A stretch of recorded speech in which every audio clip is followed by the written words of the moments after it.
Assalamualaikum warahmatullahi wabarakatuh. Hai teman-teman semua, perkenalkan kami dari Universitas Negeri Jakarta, Program Studi Pendidikan Masyarakat A 2019.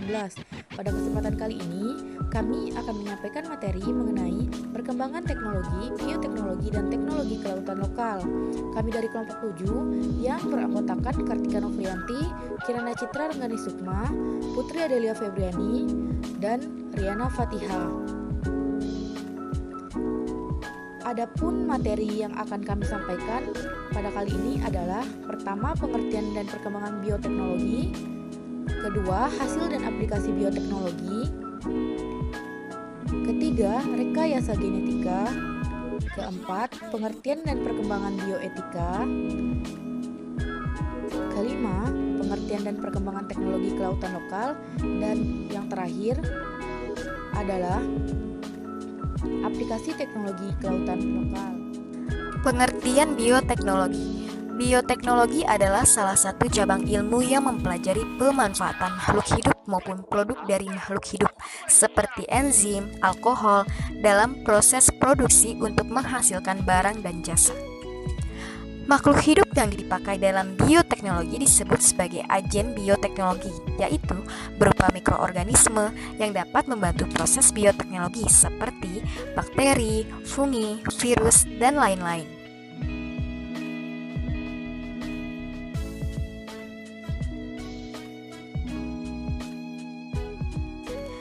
Perkembangan bioteknologi di Indonesia. Bioteknologi modern baru berkembang pada tahun 1985. Munculnya program bioteknologi seperti bioteknologi pertanian IPB, bioteknologi kesehatan di UGM, dan bioteknologi industri di ITB Bandung. Tahun 1994, Indonesia Bioteknologi Consortium atau IBC terbentuk dengan tujuan aktif terlibat dalam pengembangan dan pemanfaatan bioteknologi secara bijak untuk kesejahteraan manusia dan konservasi lingkungan. Pada tahun 1995, pemerintah menyediakan dana sebesar 500 miliar untuk penelitian termasuk dalam bidang bioteknologi kesehatan, pertanian, dan industri. Kemudian, pada tahun 2018, Indonesia menjadi Center of Excellence pengembangan vaksin dan produk bioteknologi negara-negara yang tergabung dalam OKI, Organisasi Kerjasama Islam. Pada tahun 2013, Indonesia Kementerian Riset dan Teknologi bekerja sama dengan Jerman dalam rangka mengembangkan bioteknologi pembuatan obat, LIPI 2013. Pada tahun 1988, peran pemerintah dalam memberikan bimbingan untuk perkembangan bioindustri dan adanya dukungan dari Research and Development, R&D, Sukara dan Leodlin 2014. Jaringan bioteknologi semakin berkembang hingga pada tahun 1999. Bioteknologi di bidang pertanian. Penelitian bioteknologi pertanian mulai digalakkan dengan pembentukan Panitia Nasional Bioteknologi di bawah Menteri Negara Riset dan Teknologi pada tahun 1985. Pertanian dilakukan untuk merakit varietas unggul seperti tanaman padi dan tanaman sepusi yang sangat membantu dalam menyediakan kebutuhan pangan di Indonesia. Perkembangan bioteknologi dalam bidang pertanian memiliki potensi yang menguntungkan, seperti membuka peluang yang luas bagi pemulia untuk mengakses gen dan trait baru dari sumber yang eksotik dan beragam untuk dimasukkan ke dalam varietas atau hibrida unggul. Bioteknologi di bidang kesehatan. Bioteknologi dalam bidang kesehatan memberikan kesempatan dalam pemecahan masalah, yaitu mendiagnosa, mencegah, serta mengobati berbagai penyakit termasuk penyakit genetis. Bioteknologi memiliki banyak manfaat bagi lingkungan diantaranya 1. Sebagai bioremediasi 2. Bioleaching yaitu pelepasan logam dari mineral atau sedimen 3. Memproduksi pupuk hayati yang mudah didegradasi oleh lingkungan. Yang keempat, mengurangi limbah plastik dengan memproduksi bioplastik yang berasal dari gula, lemak, protein, dan serat tanaman. Hasil dan aplikasi bioteknologi. Berikut pangan. Pertama, pembuatan keju dengan menggunakan MO Penicillium camembert. Yang kedua, pembuatan tempe dengan menggunakan Rhizopus oligospora. Yang ketiga, pembuatan oncom dengan menggunakan Neosporos tropila. Yang keempat, pembuatan tape dengan menggunakan Saccharomyces cerevisiae. Yang kelima, pembuatan asam cuka dan alkohol dengan menggunakan Actobacter dan Gluconobacter. Pertanian. Yang pertama, pembasmian ulat hama dengan menggunakan Bacillus thuringiensis. Yang kedua, penghambatan pertumbuhan hama menggunakan Verum insecta. Yang ketiga, menggunakan teknik hidroponik dalam bercocok tanam, yaitu menggunakan media air sebagai media cocok tanam. Peternakan. Yang pertama, pembelahan embrio secara fisik atau splitting menghasilkan kembar identik pada domba, sapi, babi, dan kuda. Yang kedua, teknologi cloning. Yang ketiga, domba ankon yang merupakan domba berkaki pendek. Kesehatan dan pengobatan. Yang pertama, hormon pertumbuhan somatotropin yang dihasilkan oleh E. coli dan dimanipulasi produksi vaksin menggunakan E. coli agar efisien. Yang kedua, menghasilkan insulin secara massal melalui rekayasa genetika dengan menggunakan enzim dan bakteri.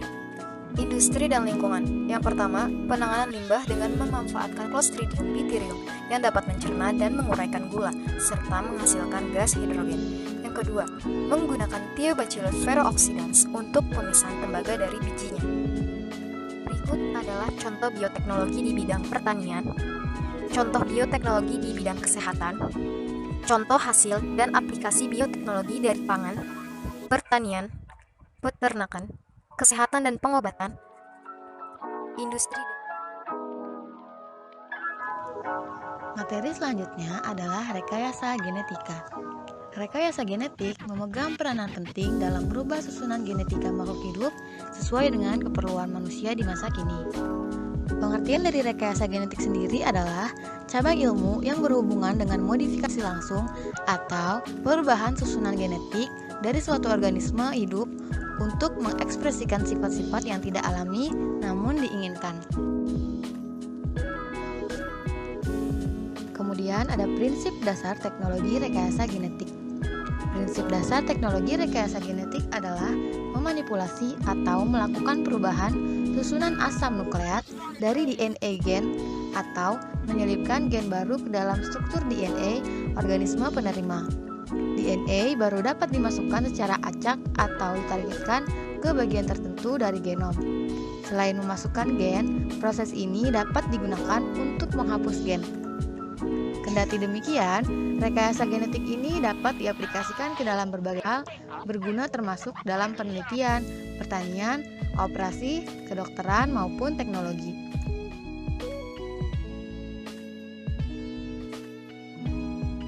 Contoh dari rekayasa genetik yang bisa bermanfaat bagi makhluk hidup antara lain, yang pertama ada bidang kedokteran, pembuatan protein, hormon, jaringan, dan organ. Contohnya pembuatan insulin manusia oleh bakteri dan pembuatan vaksin terhadap virus AIDS. Yang kedua ada pengobatan, obat-obatan dalam bidang farmasi. Contohnya pembuatan protein yang sangat berguna bagi kesehatan manusia. Yang ketiga ada penyembuhan penyakit genetik permanen oleh terapi gen. Contohnya adalah rekayasa genetik untuk mengobati kelainan genetik. Yang keempat ada peningkatan varietas tanaman dan pengembangan varietas baru dengan hasil yang lebih tinggi dan ketahanan terhadap penyakit dan hama. Contohnya, para ilmuwan telah menyisipkan gen-gen dan bakteri ke dalam sel tomat, gandum, padi, dan tanaman pangan lainnya sehingga beberapa memungkinkan tanaman bertahan hidup dalam temperatur dingin atau kondisi tanah yang gersang dan kebal terhadap serangan hama dan serangga. Yang terakhir ada peningkatan kualitas nutrisi berbagai produk makanan dari hewan.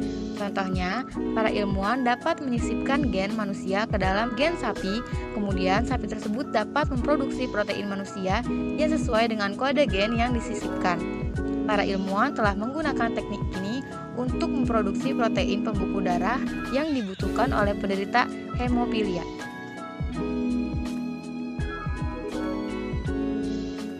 Selanjutnya ada pengertian dan perkembangan bioetika. Bioetika merupakan studi interdisipliner tentang masalah yang ditimbulkan oleh perkembangan di bidang biologi dan ilmu kedokteran, baik skala mikro maupun makro, masa kini dan masa mendatang. Bioetika mencakup isu-isu sosial, agama, ekonomi, hukum, bahkan politik. Bioetika selain membicarakan bidang medis seperti abortus, eutanasia, transplantasi organ, teknologi reproduksi buatan, dan rekayasa genetik, membahas pula masalah kesehatan, faktor budaya yang berperan dalam lingkungan kesehatan masyarakat, hak pasien, moralitas penyembuhan tradisional, lingkungan kerja, demografi, dan sebagainya. Bioetika memberi perhatian yang besar pula terhadap penelitian kesehatan pada manusia dan hewan percobaan. Bioetika di Indonesia bertujuan untuk memberikan pedoman umum etika bagi pengelola dan pengguna sumber daya hayati dalam rangka menjaga keanekaragaman dan pemanfaatannya secara berkelanjutan. Pengambilan keputusan dalam meneliti, mengembangkan, dan memanfaatkan sumber daya hayati harus dan wajib menghindari konflik moral dan seluas-luasnya digunakan untuk kepentingan manusia, komunitas tertentu, dan masyarakat luas, serta lingkungan hidupnya. Dilakukan oleh individu, kelompok profesi, dan institusi publik ataupun swasta. Ada beberapa perundang-undangan terkait bioetika di Indonesia. Antara lain, yang pertama, berdasarkan pasal 19 Menristek nomor 122 tahun 2009, harus dibentuk suatu komite etnik penelitian, pengembangan dan pemanfaatan sumber daya hayati yang bersifat independen, multidisiplin, dan berpandangan plural. Yang kedua, ada perubahan keempat Undang-Undang Dasar 45 Pasal 31 Ayat 5 yang menyatakan bahwa pemerintah memajukan ilmu pengetahuan dan teknologi dengan menunjang tinggi nilai-nilai agama dan persatuan bangsa untuk memajukan peradaban serta kesejahteraan umat manusia. Yang ketiga adalah Undang-Undang Nomor 18 Tahun 2002 tentang Sistem Nasional Penelitian Pengembangan dan Penerapan IPTEK pada pasal 22 yang mengamanatkan bahwa pemerintah menjamin kepentingan masyarakat, bangsa, dan negara serta keseimbangan tata kehidupan manusia dengan kelestarian fungsi lingkungan hidup.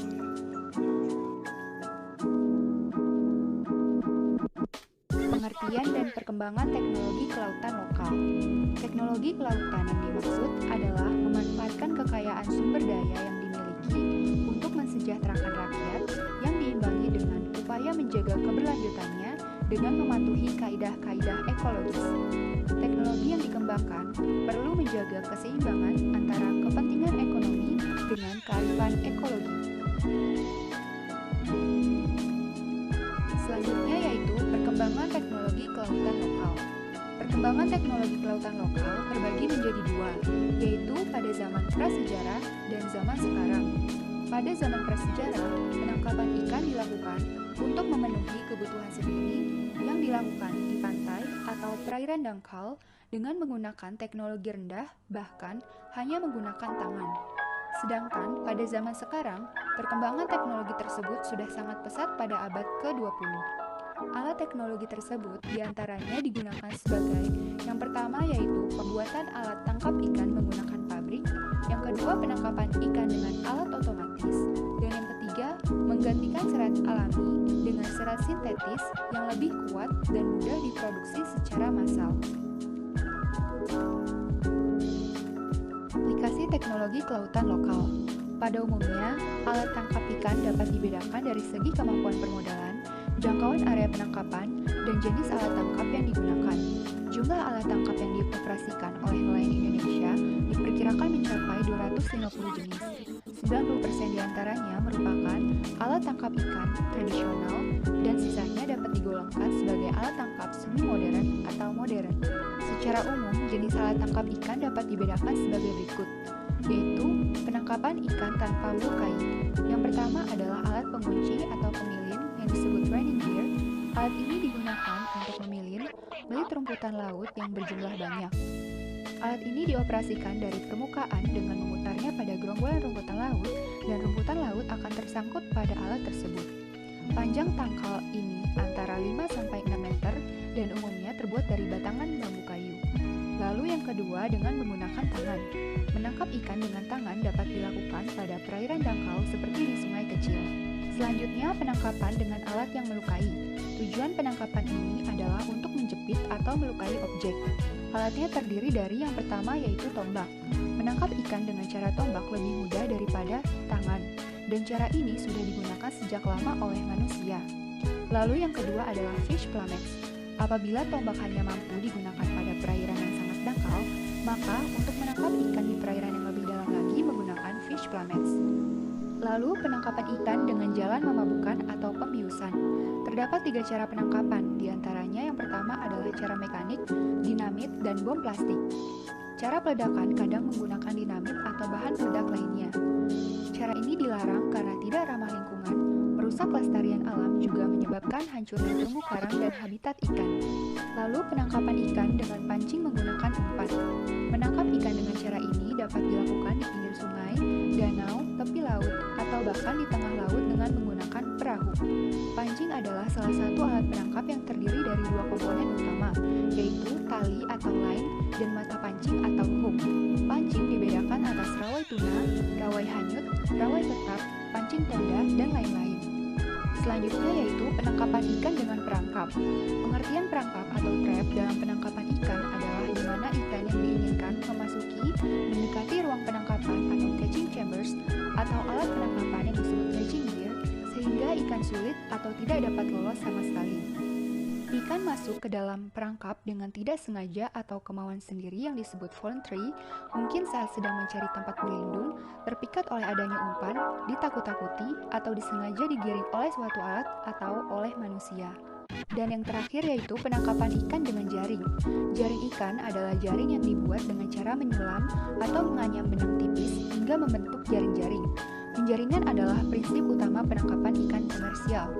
Penjaringan ikan memiliki dampak ekologis yang berbahaya ketika seluruh atau sebagian dari jaring hilang di laut dan menjadi jaring hantu. Jaring hantu akan melayang di perairan mengikuti arus air dan memerangkap satwa laut, atau dimakan satwa laut yang besar karena terlihat seperti ubur-ubur dan mengganggu sistem pencernaannya. Jika jaring ikan terbuat dari plastik, jaring itu akan bertahan di laut selama ratusan tahun.